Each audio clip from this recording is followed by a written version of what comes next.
Good morning. It's good to see all you guys. I always love coming here because I have so many friends that I get to see. We have I'm told about 25 minutes to cover what could easily take up a day or two. So we're going to just kind of gloss over a few high points on the three main topics I've got, which is managing tenancies, evictions, and collections. In some ways, this is kind of a commercial for next week's Property Management Summit, which I'll be returning for. So anyway, let's assume you've already located a tenant, selected a tenant carefully, gotten a lease signed and what have you. What kinds of issues come up during the course of a tenancy that you as a property manager might have to deal with? There's a couple things to keep in mind in any residential rental arrangement or lease. First of all, there's something called an implied covenant of quiet enjoyment. That's kind of fundamental to the landlord-tenant relationship, and it basically just says that you as a landlord are not going to do anything that interferes with your tenant's right to occupy and enjoy the property. It's kind of a provision that basically ensures the tenant's right to privacy and right to use the property as long as the tenant's doing what they're obligated to do under the rental agreement. Landlords have a limited right of entry, but you can't just go in whenever you feel like it. There's a whole laundry list of things that are prescribed by statute or situations where a landlord is entitled to enter a residential property that's been leased out to somebody. I'm not going to go over each of these, but there's several of them. Also, anytime a tenant agrees that you can come in, that's not a problem either. But if you can't just stop by, pound on the door, and demand to see the property to make sure everything's going okay, even if you suspect something may be going amiss. I've got a commercial piece of property. Sometimes over the years I've wondered if all the activities going on in there were strictly legal, but still you have to be really careful about how you approach that. The other implied warranty in any landlord-tenant relationship is residential relationship is an implied warranty of habitability. It basically says if you're going to rent out a residence for somebody to live in, it has to satisfy basic standards of habitability. And I've got an example. It's interesting. A tenant can come in and assert that defense in response to an eviction, even if they knew about the defective condition at the time they moved in. If you rent out a place that's overrun with rats to somebody, and the rats are running around while they're signing a rental agreement, you can't come in later as a landlord and say, well, they knew it was infested with rats because they saw them when I was leasing the place to them. And I've got a number of examples of breaches of the implied warranty of habitability where courts have stepped in and said, yeah, this is going too far. If you've got these situations present, that's a good defense to paying rent. One of the most common defenses asserted by tenants in evictions is the landlord's breach of the implied warranty of habitability. More often than not, as a practical matter, it doesn't get too far in court because unlawful detainer judges tend to be pretty jaded and they demand a pretty high level of proof typically to show that there are unlivable conditions. But in an appropriate circumstance, if somebody can show that there's really a problem that affects health and safety and enjoyment of the property, that may be successful and may stop an eviction from proceeding. This kind of goes hand in hand with that. There is something in the Civil Code that provides for a repair and deduct remedy. For those of you who have managed rental properties, you may have had a tenant give you a short check for rent and say, well, I've deducted the amount of money that's necessary to fix certain things that are wrong with the property. And a couple things to keep in mind with that. That only applies to residential tenancies. Some of the commercial landlords I represent, a tenant will say, well, here I'm shorting you $500 this month because I had to fix the electrical or something. That doesn't work. You can go ahead with an eviction if that occurs. That's not a successful defense. But in a residential tenancy, it is possible for a tenant, after proper notice to the landlord, and if the landlord doesn't do what they're required to do, the tenant can go ahead and fix what needs to be fixed and deduct that from the rent. There are a number of things that you as a residential landlord or a property manager have to allow a tenant to do, and I've got a list of them here. You have to allow a tenant to display a political sign that doesn't exceed a certain size. You have to allow the tenant to engage in personal agriculture, provided it's in an area that's conducive to it in portable containers. You have to allow, after July of 2015, you have to allow a tenant to install a vehicle charging station at a parking space allocated for that tenant's use, again subject to some limitations. You have to allow clotheslines and drying racks You don't have to allow smoking, but if you do allow smoking, you have to provide an area and specify in the lease or the rental rules where that smoking area is going to be and where it's permitted. The Americans with Disabilities Act kind of goes hand in hand with some of these concepts too. Generally speaking, the Americans with Disabilities Act does not apply to residential properties that are rented out. But there's a big caveat that goes along with that. It can apply to common areas. So if you've got an apartment complex you own or you manage, you may not have to make it wheelchair accessible, for example, inside the unit, but if there are common areas, the Americans with Disabilities Act may apply to that. And if you have any questions, it's a good idea to get a certified access specialist to look at the property, make sure you're in compliance with things, because those lawsuits, if they're asserted against you, can be expensive to defend and settle. Another thing that comes up in terms of an existing tenancy, you've already got a tenant, things are moving along.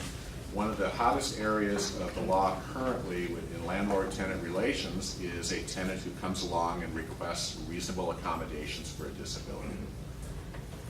And an accommodation request occurs when a tenant has some disability, there's a request made for an accommodation, or there's notice of some need for an accommodation. And it doesn't have to be any particular formality. It can just be a simple statement made to the landlord or a simple email, hey, I have a problem, I need you to help me out. And then there has to be a connection, a reasonable connection between what the tenant is requesting and what they're asking and the disability that it's going to address. For example, a tenant might say, I've got some emotional disabilities, I really need to have a comfort animal, a companion animal, which we'll talk about in a few minutes, that helps my stress level. That might be reasonable if it's a small dog, for example. If he wants to bring an alligator, let's say a fully grown alligator, that helps his emotional disabilities, that's not reasonable. There wouldn't be a reasonable nexus between the problem that tenant has and what he's proposing as a fix. I'm not going to go over these in details. I've got in your notes a whole slew of things where courts have deemed a request reasonable. The important thing for you as either a property owner renting your property out or as a property manager to keep in mind is that if you are faced with a request for reasonable accommodations, take it seriously. The worst thing you can do is just blow it off and say, hey, we don't do that around here, or I don't have time for it, or what you're requesting is ridiculous. You need, the buzzword legally is you need to engage in an interactive process with the tenant once you're on notice of a request for accommodations. It means you need to have a dialogue with them, establish a record that you are taking what they're asking seriously. That will help you a lot. Otherwise, you may be faced with a lawsuit, one of the allegations of which is that the landlord failed to engage in an interactive process to address the reasonable accommodations the tenant requested. So there's a whole slew of things here in your notes about where courts have said, yeah, these are all reasonable. There are some limits, though. And here I've got on one of the screens in your PowerPoint outline, there's a series of things where courts have said, no, that goes too far. It interferes with the landlord's basic operation of his property. For example, a request by a long-term tenant to install a ramp or a lift that would have cost possibly as much as $55,000 for a much older unit. Court said, no, that's not reasonable. We're not going to require that. Tenant requesting a new functioning elevator costing $65,000. The court said, no, that's going too far too. As a general rule, you're not going to be obligated to make very expensive capital improvements to respond to a request for accommodation. The types of things that you're probably going to need to take seriously and consider doing are requests for example, relaxation of rules. If you have somebody who is in a wheelchair and they have requested that you alter your normal rules for allocation of parking spaces so that they bump ahead of the line and get a space that's closer to their unit, that's probably going to be deemed a reasonable request, for example. Or if you can adjust the timing of when rent is due, to accommodate when they get certain payments from different sources, that might be a reasonable request. Things that don't cost you a small fortune and don't seriously disrupt your rental operation are things you're probably going to need to consider. And this all kind of flows out of the extension of fair housing considerations that has been ongoing for the last 30 years. Back when I first got in the real estate and law business, 35, I don't know what it is, there's something like that years, 35 years ago perhaps, the big thing about fair housing, the whole issue was that you don't discriminate against somebody based on the color of their skin. And over the last 35 years or so, those principles have gradually evolved to cover a wide range of things, including physical disabilities. We talked about pets briefly. Just the real quick summary of what the rule is on pets if you're a landlord.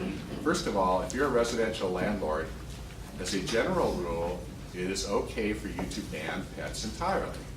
That's the general rule. And just about as in everything else with California law, there are numerous exceptions. The biggest single exception is a service animal. If somebody needs an animal to assist them with their normal daily living requirements, you can't ban that regardless of the situation.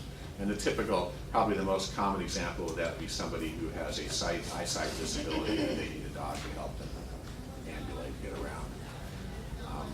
Another possible exception is where a support animal, not a service animal, but a support animal is required to address some kind of an emotional disability that the tenant has.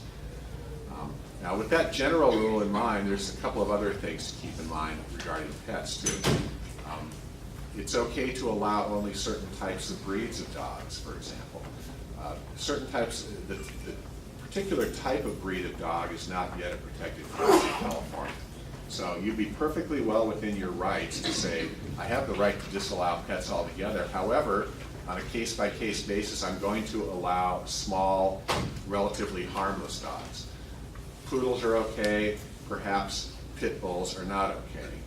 So that kind of discrimination against breeds of dogs is perfectly okay. In fact, it probably makes sense because if you look at some of the general liability policies you may have out there as a landlord or property manager, you might well find certain exclusions for certain types of animals in them. There are also some anti-cruelty provisions in the law too.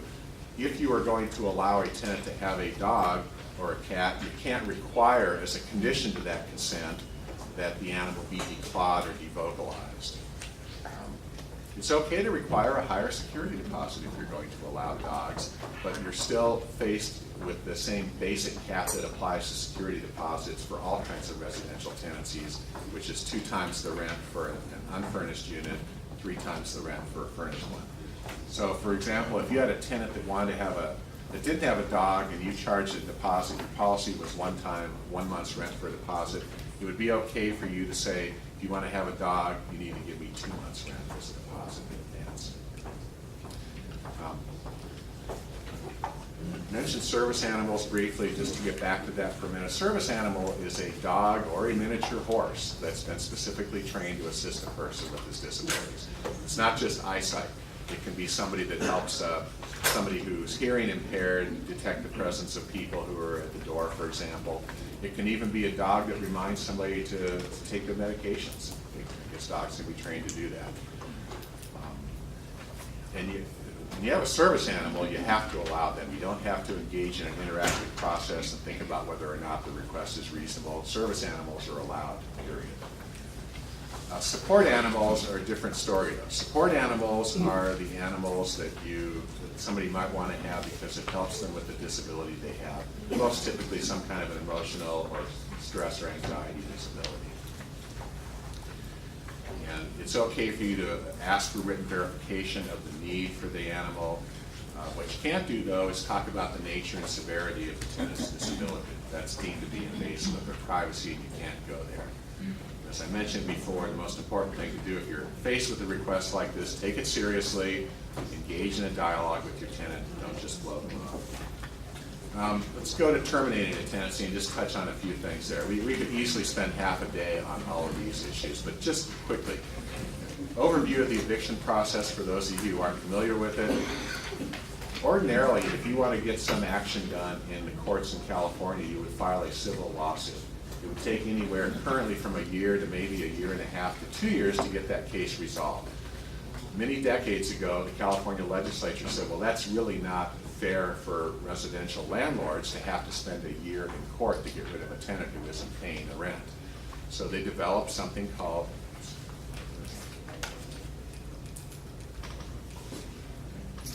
I just melted the machine.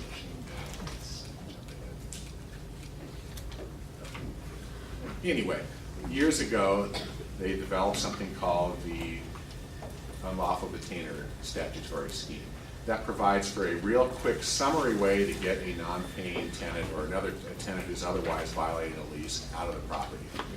And the steps in that process, it goes very quickly. You have to prepare and serve an appropriate notice to the tenant. You then serve an unlawful detainer summons and complaint.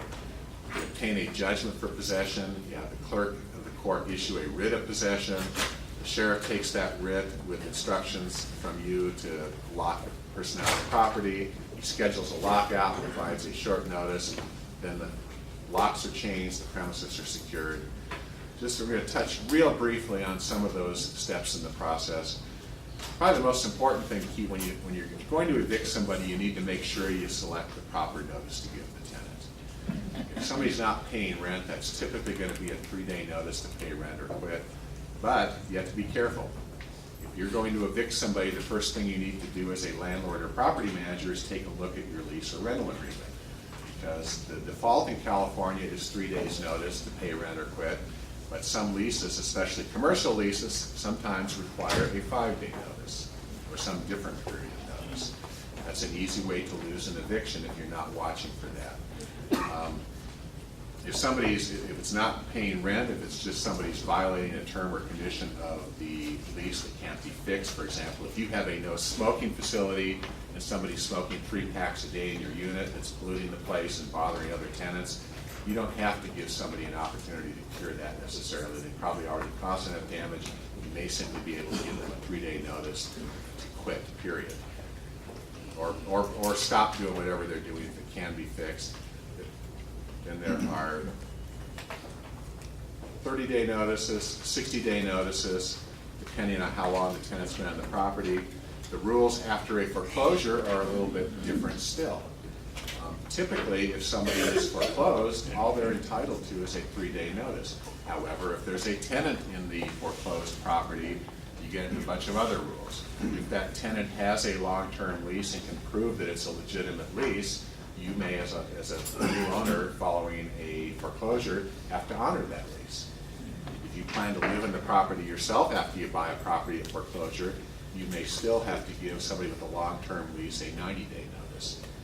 There's various ways to serve that notice. I'm going to run out of time here since I'm going to buzz through some of these things rather quick, so I want to leave some time for questions. Eventually, after you get through these steps in the process, you get what's called a judgment of possession. And that can be after a bench trial or a jury trial, or it can be as a result of the tenant's default in the unlawful detainer proceedings. The clerk will issue a writ of possession, which authorizes the sheriff to remove the tenant physically and schedule a lockout, as I mentioned. And then, important thing to keep in mind, once you finally jump through all these hoops and evicted a bad tenant, if you're a property manager or an owner, make sure you adequately secure the premises. I had a crazy case last year where we had a real difficult tenant who was a family member in a family trust situation. Ugly mess. We got him evicted. While my client was out relaxing and celebrating our success, we're finally rid of a bad relative and the property can be sold. Bad relative breaks back into the property and starts living there again. And the sheriff had already returned the writ executed to the court. So as far as the court was concerned, they said, well, wait a minute, no, we've got a returned writ, we can't reopen it again. And I couldn't get the property was in West Covina, it was in Pasadena court. I couldn't get the sheriff over there, the police in West Covina to do anything based on that. So I had, fortunately, I had a quiet title lawsuit pending in Superior Court that related to the same bad actor, and I was able to get relief pretty quickly from the judge in that case. But just be careful. If you got somebody, if you even suspect they may want to break back in, it may not be enough just to change the locks. You may need to do something in addition to that. Just keep in mind, if you're evicting somebody, that the fair housing laws I mentioned earlier, they apply throughout the course of a residential landlord-tenant relationship. You're probably going to be most concerned with fair housing considerations at the very inception of a residential tenancy, when you're in the process of considering applications, evaluating tenants, deciding who you're going to rent to and who you're not going to rent to and why. But those same principles apply throughout. You need to be very careful that you don't base a decision to evict somebody on the fact that that person is a member of a protected class, for example.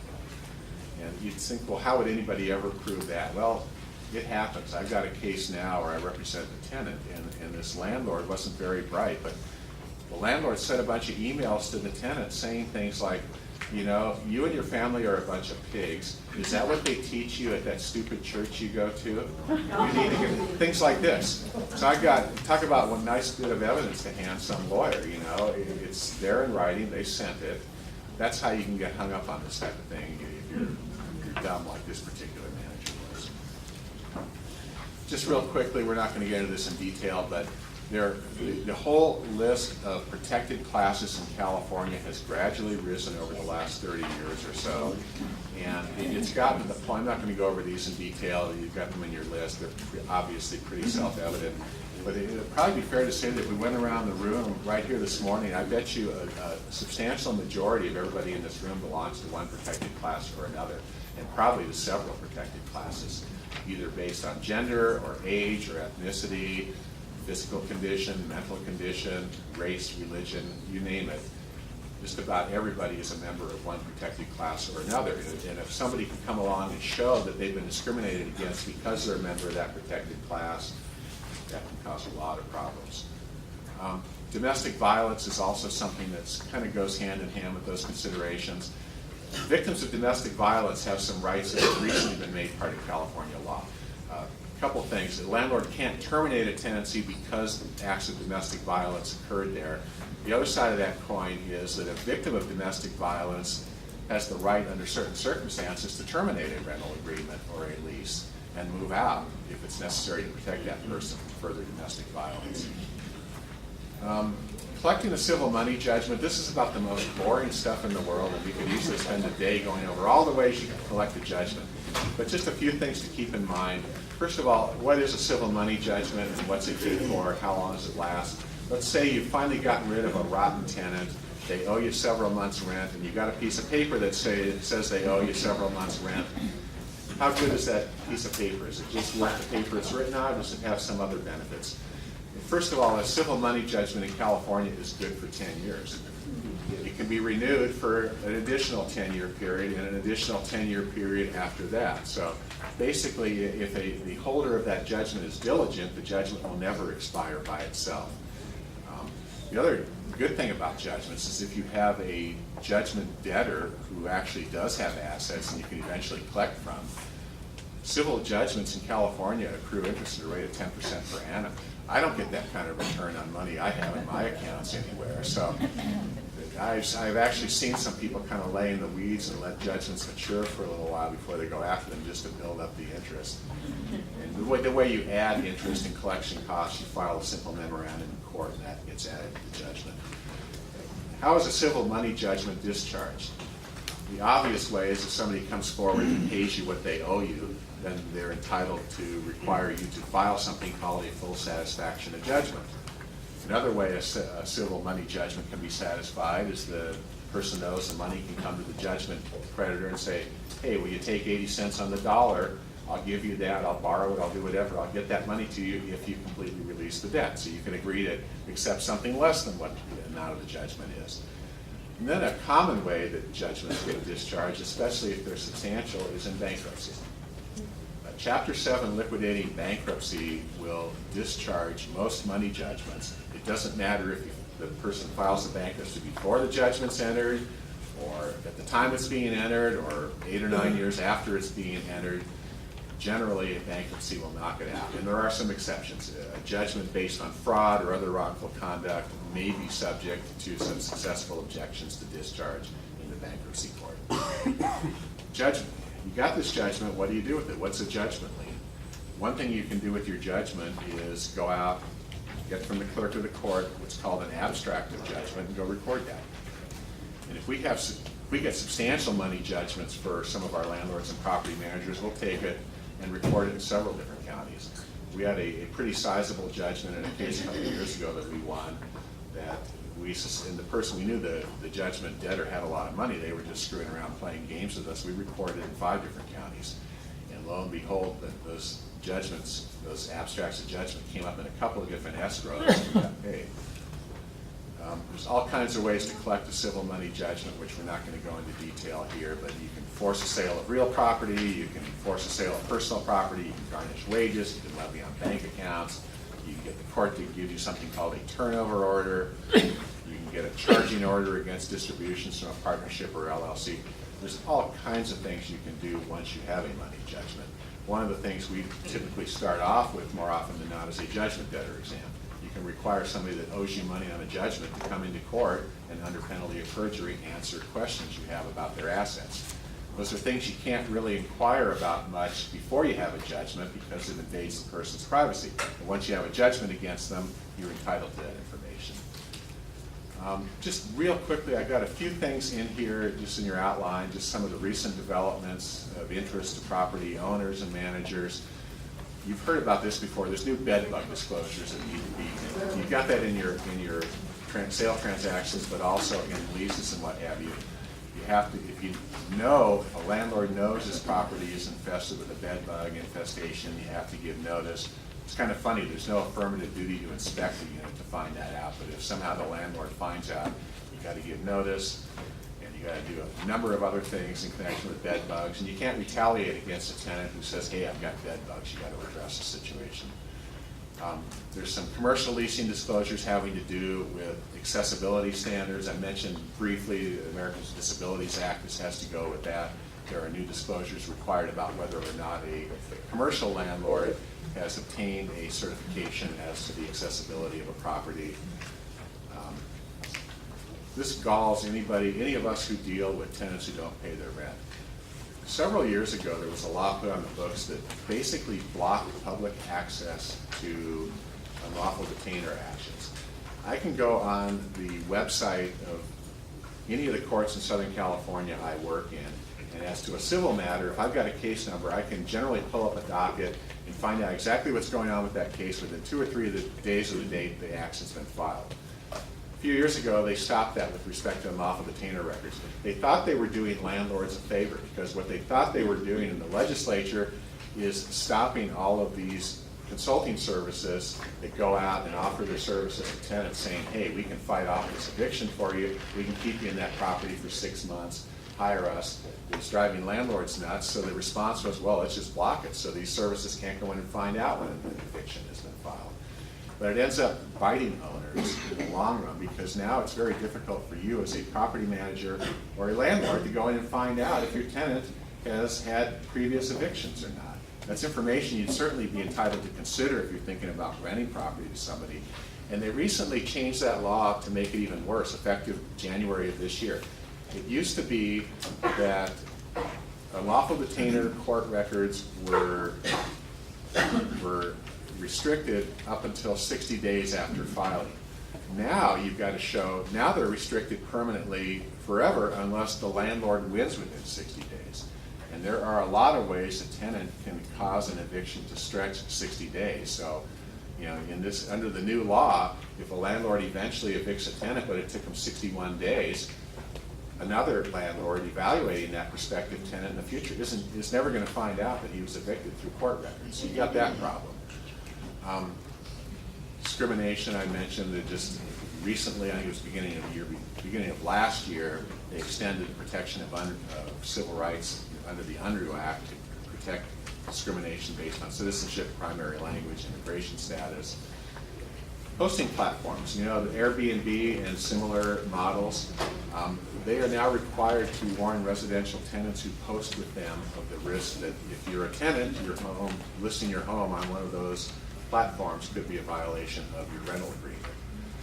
Some stuff having to do with, not out of time, I want to allow a few minutes for questions. There's a few recent laws having to do with mold and habitability standards, pesticide use by owners, construction-related accessibility lawsuits, and we've probably all heard enough about pot by now. We know that's coming. I've got several clients who have gone big into wholesale growing. They've got huge tilt-up buildings in the desert with hydroponics set up, and they've got $60,000 a month electrical bills, and they're just chomping at the bit for all those things to go legal, which I think is supposed to happen at the end of the year.